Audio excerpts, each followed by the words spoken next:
So yeah, if you own, here's some consumer advice from Geoff Buys Cars. If you own an electric car, just before your warranty expires, hire a unit and take apart every single part of your car and inspect them with a magnifying glass to make sure they're not going to break. And if they look like they're close to breaking, make sure you get them replaced under the warranty, which will be voided because you took your car apart in a container. Good afternoon. I just wanted to address this one from The Guardian. Renault sent me an £11,000 bill to repair my Zoe heater. Dear sir, I read with interest your recent letter. This is basically in the money section of The Guardian. There's 2 letters to The Guardian from people that own Renault Zoes. So let's leave the one that was £11,000 for the moment. The first letter that was sent in said Renault wants £7,500 to fix my Zoe electric car. The charger was the only fault, but it would cost more than the car was worth to replace. We live in northwest Scotland, and as none of the local garages will deal in EVs, it had to go on a low loader to the Renault dealership in Inverness. There, the technician established that the connector from the charging socket to the charging unit had burnt out.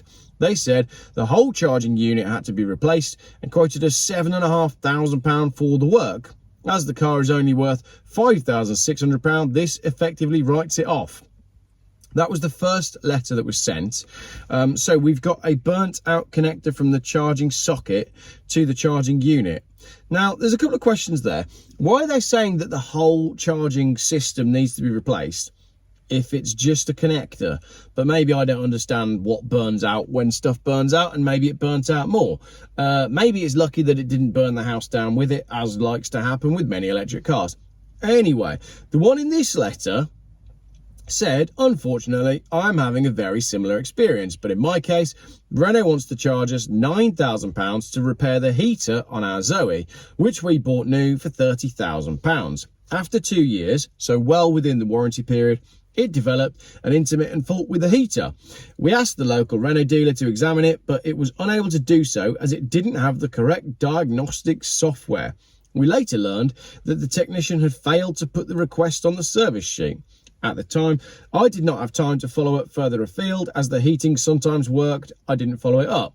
So sometimes the heating works and sometimes it doesn't.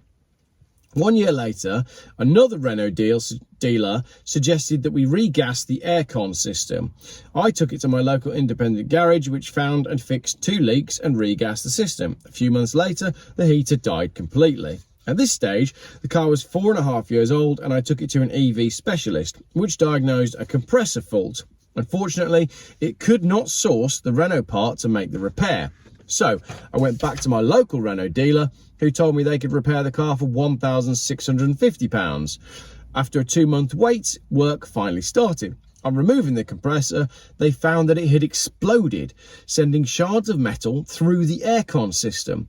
Renault said the whole system had to be replaced, 33 parts throughout the car. The dealer then said that it couldn't do the repair as it didn't have a hoist to remove the EV battery, and we'd have to find another garage that had the equipment.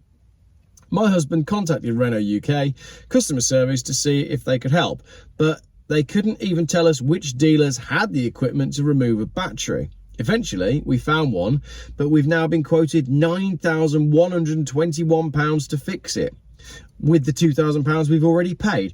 This makes a grand total of £11,000 to repair a heater, making the car a write-off at 5 years old, on the basis that it's out of warranty and the matter wasn't recorded when we first complained. Renault appears to be washing its hands of the matter.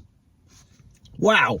So you buy your electric car to save the planet and find out that something goes wrong and realise that you have to get a new one to save the planet. So although you bought an electric car because these old cars are old and polluting and, bad for the environment, if something goes wrong with my aircon system, I can fix it pretty much at home myself, and I don't need to go to a specialist dealer.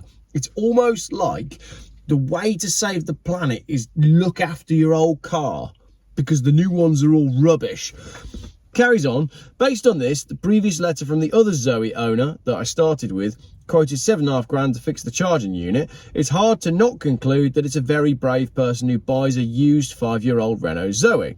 A string of other owners have reported similar heating problems as well as charging issues, and as both letters show, the aftercare in the dealer network just isn't there.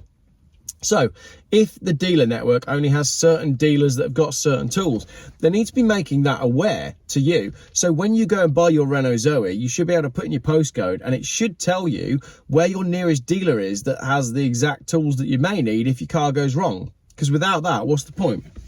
If any more of these stories emerge, the value of used models will plummet. Who wants to own a car that can be written off by a relatively minor problem that dealers won't touch?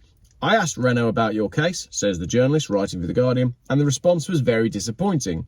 Rather than explaining how you got into this situation, or better still, offering a meaningful solution, they sent a long technical explanation as to why it happened. In essence, it claimed the compressor failures are incredibly rare.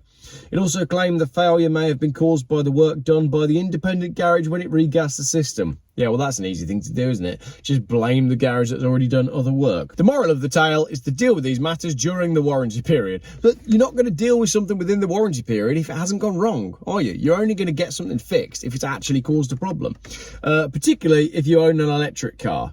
So, if you own an electric car, just before your warranty is up, should you take the whole car apart and inspect every single component just to make sure that you haven't missed a trick with your warranty in case one's going to break? Like, how does it work? Because that's what they're saying. The moral of the tale is deal with these matters during the warranty period. So yeah, if you own here's some consumer advice from Geoff Buys Cars. If you own an electric car, just before your warranty expires, hire a unit and take apart every single part of your car and inspect them with a magnifying glass to make sure they're not going to break. And if they look like they're close to breaking, make sure you get them replaced under the warranty, which will be voided because you took your car apart in a container. I suspect you'll have to sell the car for the battery's value and move on to another mark. Potential Renault Zoe owners, be warned. Brilliant. Another great score there for the planet. Another great score for the net zero madness. Buy a car that runs on electricity to save the planet and replace it more often and spend more money doing so. That might as well be the slogan for the New World Order, isn't it? Buy more stuff more of the time using more materials to save the planet. Thanks for watching.